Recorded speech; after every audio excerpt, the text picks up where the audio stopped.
high in the western Himalayas, cradled in the Karakoram Mountains of northern Pakistan,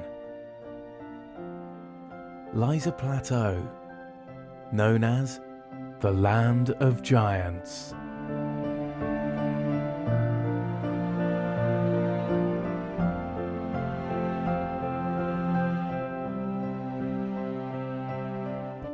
The towering K2 dominates this landscape, and to the southwest of it lies the Deosai Plateau, the second highest plateau in the world. From its rugged hills, the legendary Nanga Parbat can be glimpsed in the distant southeast.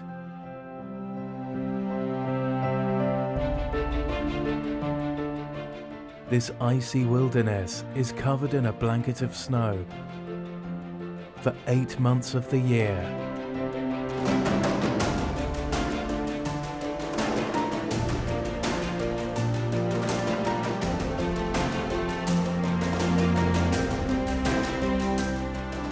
But even in the extreme depths of winter, these plains are not barren. There is life here.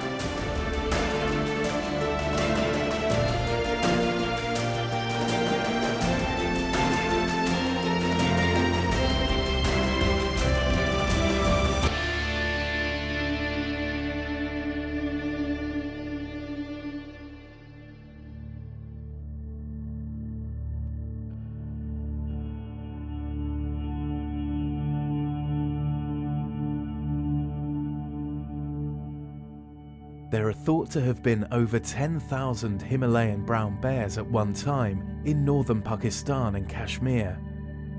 Today, the species is one of the most threatened in South Asia. Their numbers across the region have declined by half in the last 100 years. They're now only found in small pockets in India, Pakistan, Afghanistan, China and Kazakhstan. Repeated glaciations in High Asia probably decimated a large part of the population and fragmented the rest. Over the centuries, bears have been hunted almost to extinction. They've been killed for sport and for commercial purposes, their body parts sold for use in traditional medicines. In more recent times, humans have encroached into the wild places where bears live.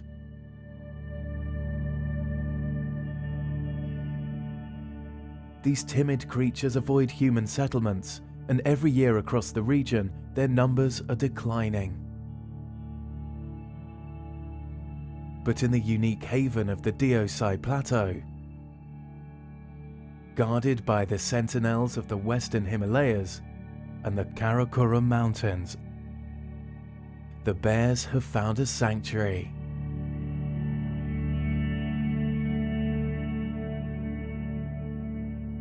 For 4 months of the year, as the strong mountain sunlight warms the earth,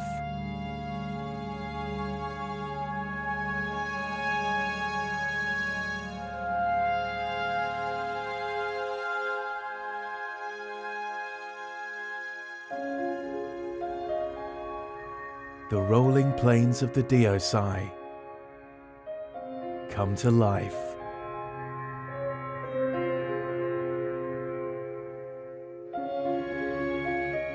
The summer meadows of this Himalayan eco-region are strewn with swathes of wild flowers.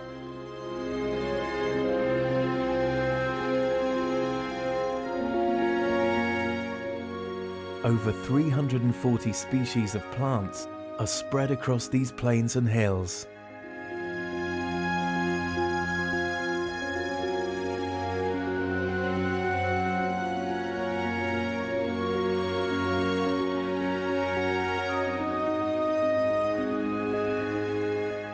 And the bird song of more than 200 types of birds fills the air.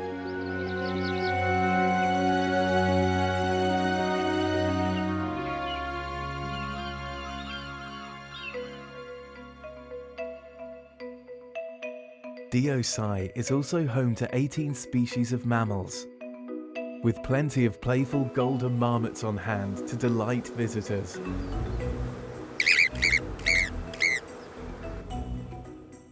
But there is another resident of Deosai that's the most striking of all.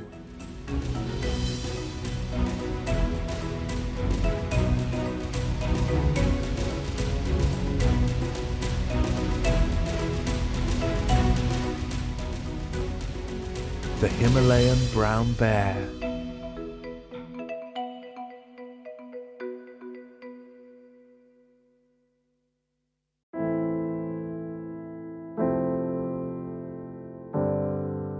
The Deosai National Park was established here in 1993 to protect the brown bear's survival.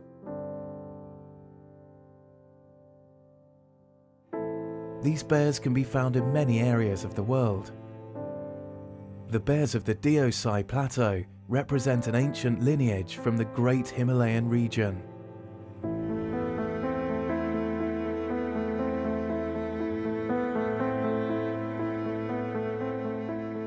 Hibernating in dens in the lower valleys on and off through the winter, they come up to feed on the rich grasses of the park in summer.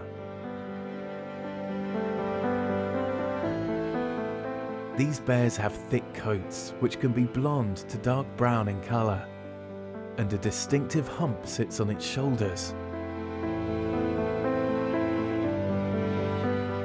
Its slightly concave face is topped with large ears and a long snout. Its large canine teeth are capable of tearing meat, but these bears are largely vegetarian, and its back teeth are better suited for eating plants.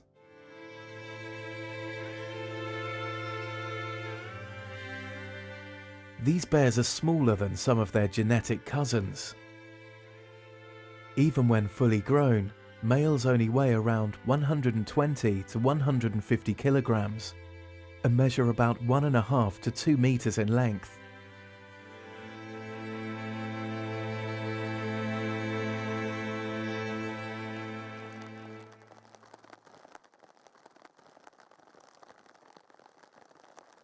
The Deosai bears have the lowest reproductive rates among brown bear populations anywhere in the world. At a much trimmer 60 to 70 kilograms, female bears don't reach sexual maturity till around 8 years old, and usually produce just a single cub.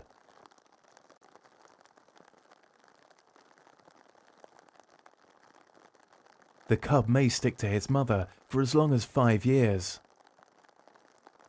And while he is with her, she will not mate again.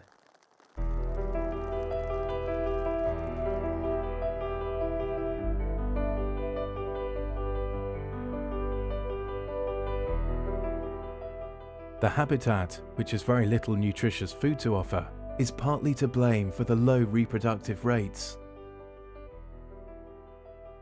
Only 12% of the plain is regarded as good feeding ground for the bears.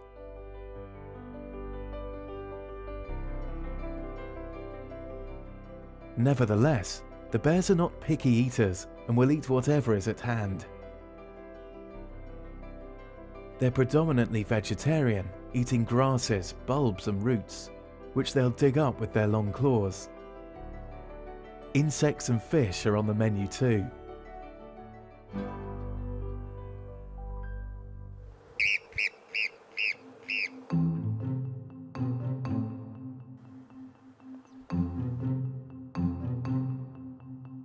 Other small mammals, such as marmots, can also prove tempting.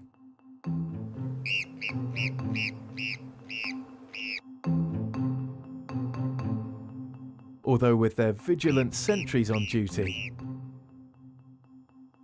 they're a lot harder to catch.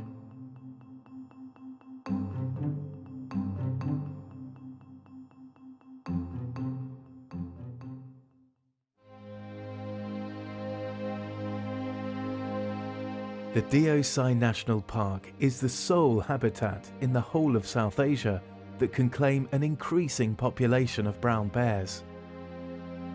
In 1993, though the situation was very different, in the early years, There were a lot of difficulties in Deosai in terms of conservation. The Himalayan Wildlife Foundation recognized that the very survival of the bears in Deosai was at risk and decided to act. They gathered international funding and set up a field camp, conducting vital research on all aspects of the bears and their habitat. That summer, we went around all over Deosai. We worked really hard. We walked up and down looking for bears. We counted the bears, and all we could find were 17 bears.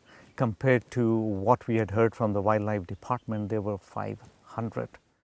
So we were really worried that maybe there were 500 bears once upon a time, and maybe this is all that is left. So we have to do something. We had to dart the bears, put radio collars on them so we could do some tracking. We started collecting data, we collected blood samples. That went into genetic studies. So that was kind of a breakthrough in the information we had. Out of this came out a full conservation program. The Himalayan Wildlife Foundation worked with local communities to foster conservation awareness and also recruited park staff from here. Training the local people in park management gave them a vested interest in the future welfare of the park. We left in 2002 or 3. We handed it over to the department. The basic systems were in place. There was a level of protection, and the department got its staff in place with its own funding. By 2007, the population of brown bears in the park had grown significantly. 43 of these fascinating creatures were now living in the Deosai Plateau.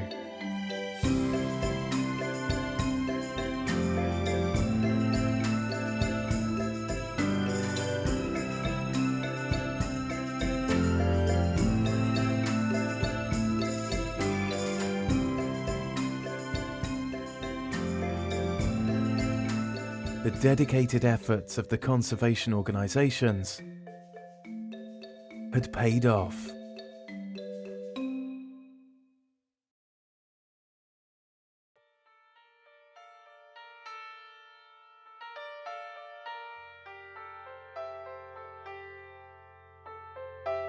When the Deosai National Park was created in 1993, little was known about the ecological needs of the bears. The park was divided into zones to allow for the shared use of resources between wildlife and people. Deosai में कोई core area जिसको हम कहते हैं वो कोई 1400 square kilometre का area बनता है जिसको कोर कहते हैं। कोर एरिया वो एरिया था जहाँ पे बियर्स की पॉपुलेशन डेंसिटी जो थी वो ज़्यादा थी और प्रेफर करते थे उन एरियाज में रहना bears.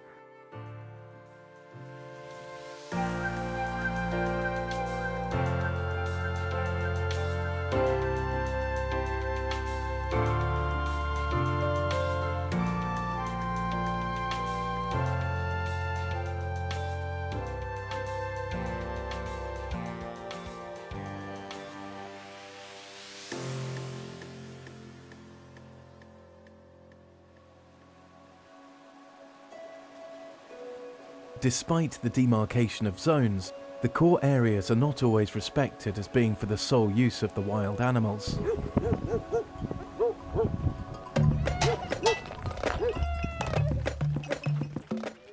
There are many pressures on the park, including the nomadic herders that arrive each summer. Gujars journey annually from the plains of the Punjab to the Deosai, bringing their large herds of livestock to feed on the rich summer pastures.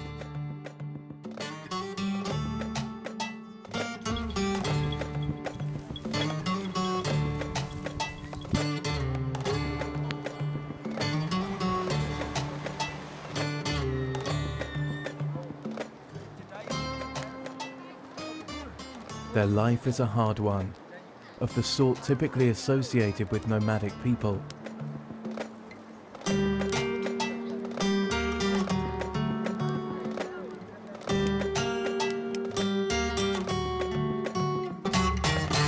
यही माल मवेशी ये बकरी घोड़ा खच्चर सफ़र करना चलना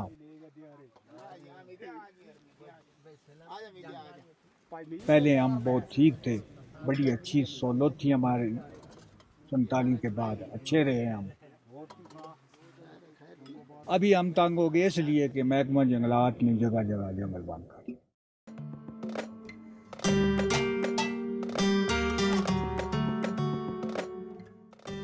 The herders are taking their livestock deeper into the bear's habitat every year. इनसे शुरू में जब नेशनल पार्क बनने से पहले या 50 साल या 60 साल 70 साल पहले की बात करें तो वहाँ पे एक दो ख़ानदान ही थे जो आ रहे थे देवसाई में। उनके लाइफ स्टॉक भी कम थे, उनका इम्पैक्ट पार्क के ऊपर इतना ज़्यादा नहीं था।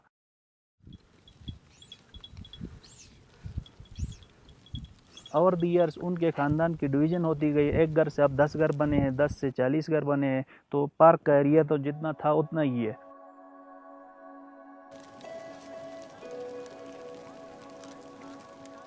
In 2012, approximately 14,000 livestock grazed the pastures of the Deosai National Park.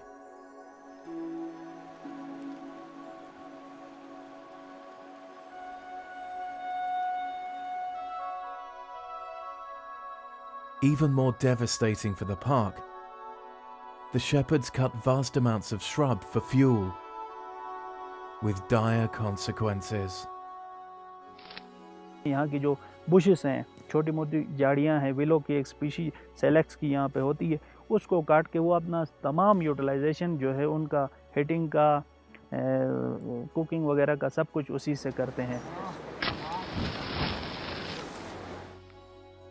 उसका असल मसला ये है कि ये बहुत एलिवेटेड एरिया है, 12-13 हज़ार फीट से ऊपर का एरिया है। यहाँ पे एक सेलेक्स की स्पीशी को, एक प्लांट को ग्रो करने में बहुत अरसा लगता है। However, it's not just the Gujars and their livestock who have an impact on the park. In recent years, a new phenomenon is bringing unwelcome pressure on the park's resources. Commercial herders have started to run large herds of livestock through the park. As the prices of meat in the market have gone up, everybody's brother wants to take animals up to Deosai. It's not just the old Gujars who used to do it for a subsistence living. It's become commercial now. More animals mean taking away the habitat from the bears. The bears are now getting pushed away into corners.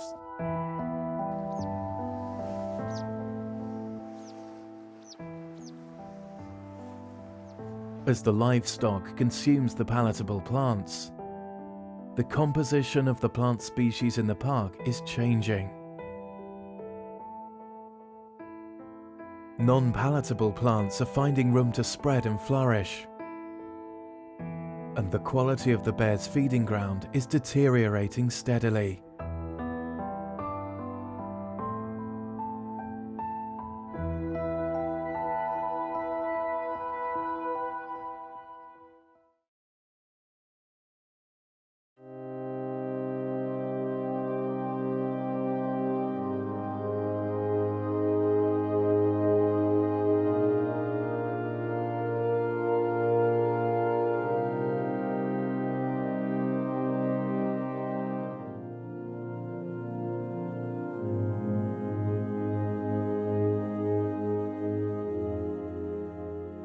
In the Deosai National Park, the construction of roads and bridges is allowing for easier access across the plateau.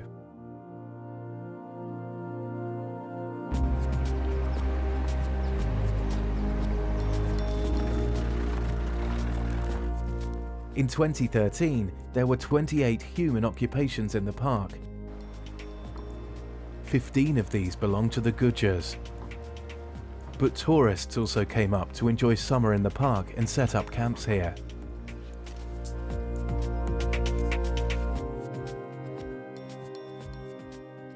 जब ये initiate हुआ था construction का काम, तो उस वक्त हमने इसको रोकने की कोशिश की थी कि बाय रूल्स एंड रेगुलेशंस किसी भी नेशनल पार्क के अंदर ऐसी कोई स्ट्रक्चर परमानेंट किस्म की न बनाई जाए जिससे उस इलाके की नेचुरल जो ब्यूटी है उसको डिस्टर्ब किया जाए या वो चेंज हो।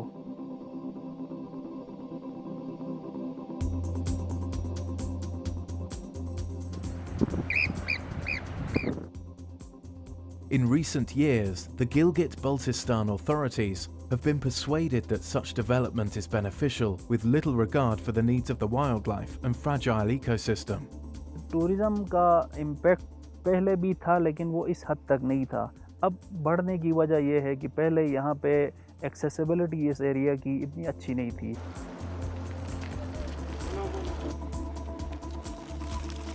हमारी तैयारी को इतनी कोई ख़ास तैयारी तो नहीं है, लेकिन डेफिनेटली जब टूरिज़्म का फ़्लो यहाँ पे बढ़ेगा तो इसका नेगेटिव इम्पैक्ट ही होगा अनटिल एंड अनलेस अगर हम उनको प्रॉपर अवेयरनेस के साथ यहाँ ना भेजें। Many of the tourists coming to the park, especially from the nearby areas, have very little understanding of good environmental behaviour.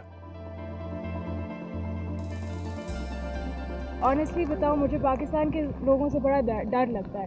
हम अपने मुल्क और अपनी नेमतों के बारे में बहुत केयरलेस हैं। अगर इसको प्रमोट किया जाए तो सही इन्फॉर्मेशन के साथ किया जाए, सही कंसिडरेशन के साथ किया जाए कि जब लोग इधर आए उनका इधर कूड़ा फेंकने का दिल ना करे। Instead of acting as caretakers of this stunning piece of national heritage, the visitors often inflict harm to it. Some light fires in the park and leave pools of trash, most of it being non-biodegradable. There is no system whatsoever for dealing with all this trash which they leave behind. The biggest problem that we face is lack of funds. The number of staff that we have in the park, that is very limited. Their ability to move around is very limited. It is 2,600 square kilometers of territory in a difficult terrain. And as the number of visitors is increasing and pressures are increasing, we need more resources. The government of Gilgit-Baltistan, as most of the governments, have very limited resources, whatever is left from other developmental requirements.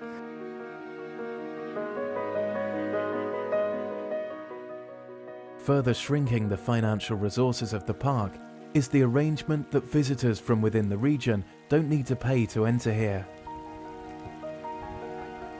हमने कभी उनके ऊपर ज़्यादा focus नहीं किया है। सिर्फ और सिर्फ वो टूरिस्ट जो आते हैं वो भी बहुत नॉमिनल चार्जेस उनसे, जो जीबी से बाहर के जो लोग होते हैं उनसे 40 रुपीस पर हेड के हिसाब से, और जो फॉरेनर होते हैं $8 पर हेड के हिसाब से लिए जाते हैं। But even these minimal charges are not put towards the management of the park.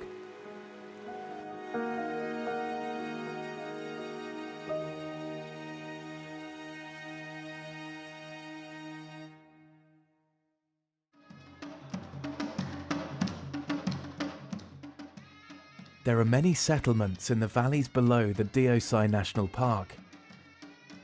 In the villages of Karmang, Montoka, Dapa, Shilla and Sudpara, the local people live a life of extreme hardship.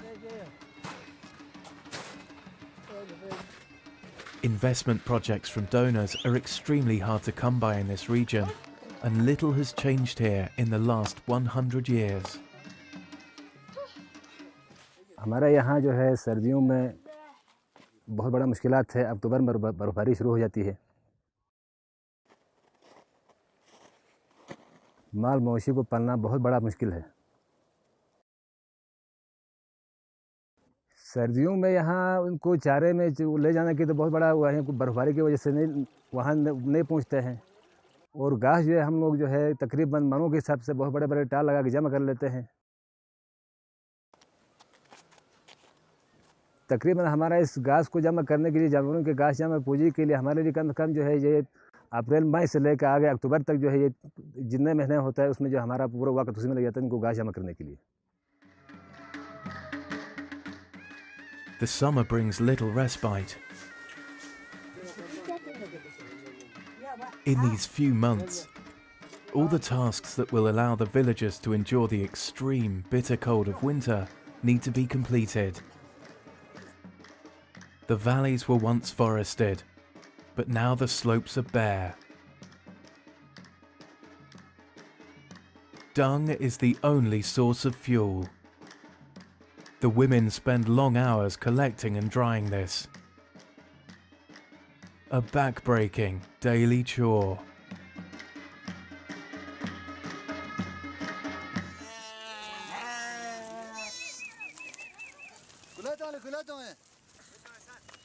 The villagers rely heavily on their livestock to eke out a living. The men of the village have nowhere else to graze their livestock other than the lush meadows of the Diosai Plateau.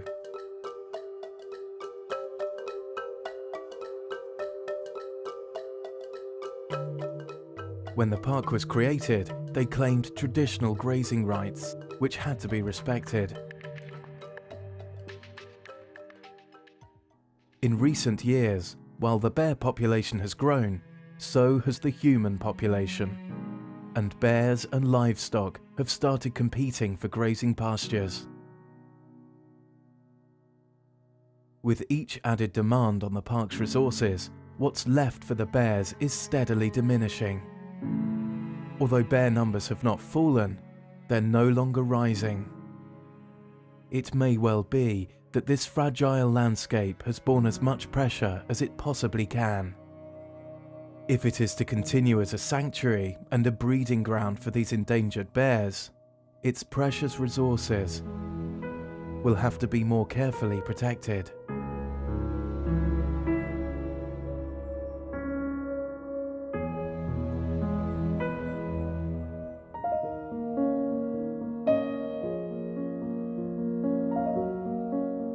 Diosai is the only place where there is a sustainable population of bears in the region. We need to protect it if we want to have bears in the future.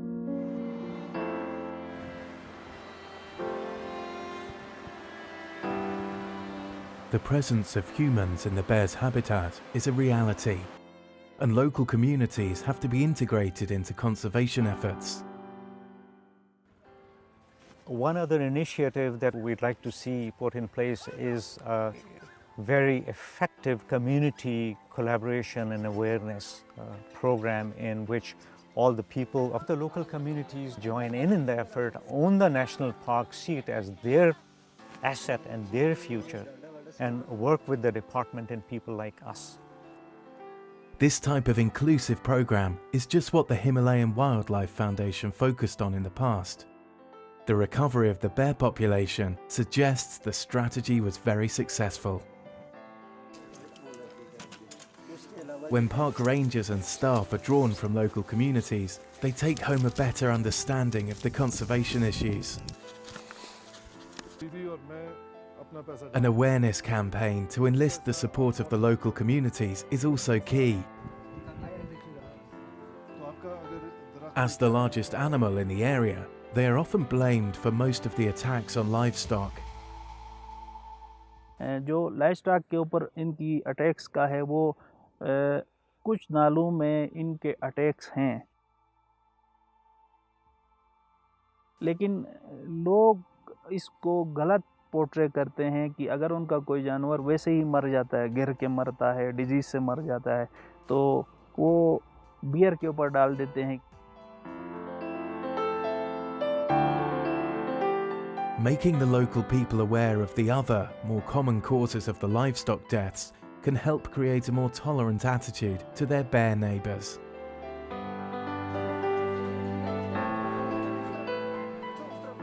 Perhaps most valuable of all is planting the seed of awareness in young minds. After all, it is in the hands of these local children that the fate of the bears will one day rest.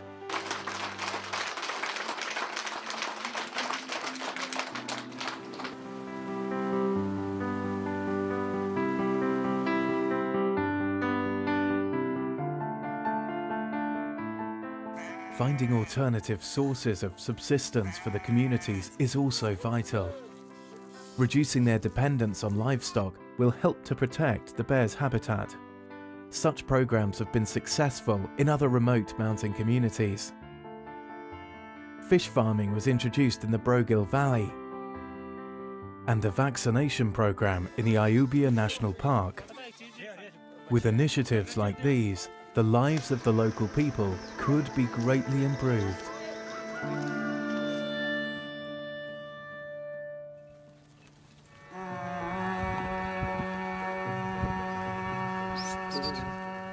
But much more still needs to be done in order to preserve the bear's habitat. The increasing incursions by the Gujars into additional park areas have to be addressed. We have to work hard on managing how the Gujars come in and how they graze. So we'd go and set up a program, talk to the Gujar families, define where they're going to graze, how they're going to graze, how much of an area they're going to use. That has to be set up.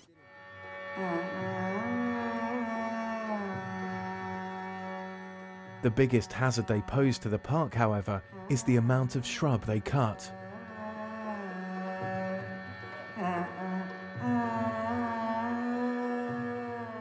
If the habitat is to be saved for the bears, cutting down the slow-growing Deosai flora at this rate cannot continue. But to enforce all these limitations will take far greater resources than the park authorities currently have.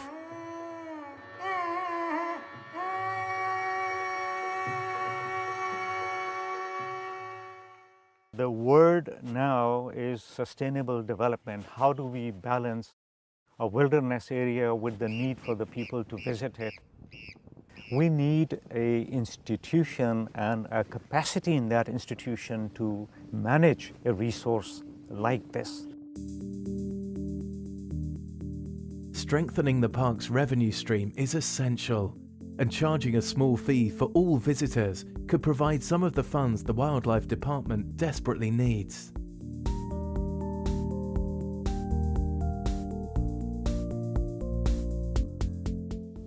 The roads and structures that have been built are proving detrimental to the habitat and wildlife, which can thrive only where there is very little human activity.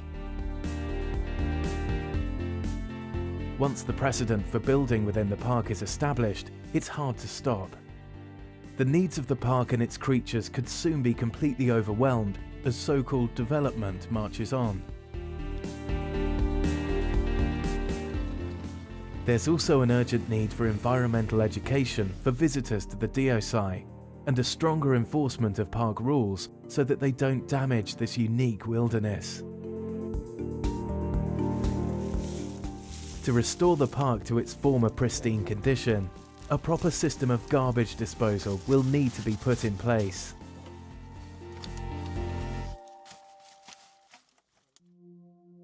I would like to see the next generation have the privilege to learn from Deosai the way I learned from it. If this value is lost, something very precious will go missing from this country.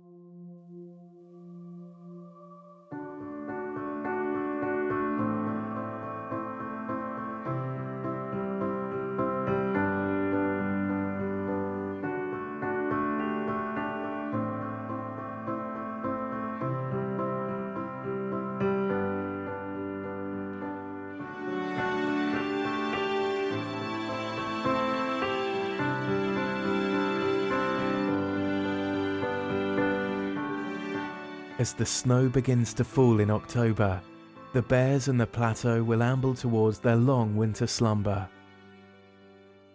For this period, nature will be its own guardian, and the land will have a reprieve under its blanket of snow. But in order to flourish, this fragile ecosystem also needs to be protected through the warm summer months. It cannot sustain the growing onslaught of human demands upon it and remain unchanged. It is time for us to take care of this land of giants, allowing it to regenerate and provide a sanctuary to some of the world's most rare and magnificent creatures. Responsibility for protecting this exceptional treasure now rests with the authorities and people of Gilgit-Baltistan. To preserve it, they will need the support of international donors and all of us who hope to safeguard Deosai for future generations.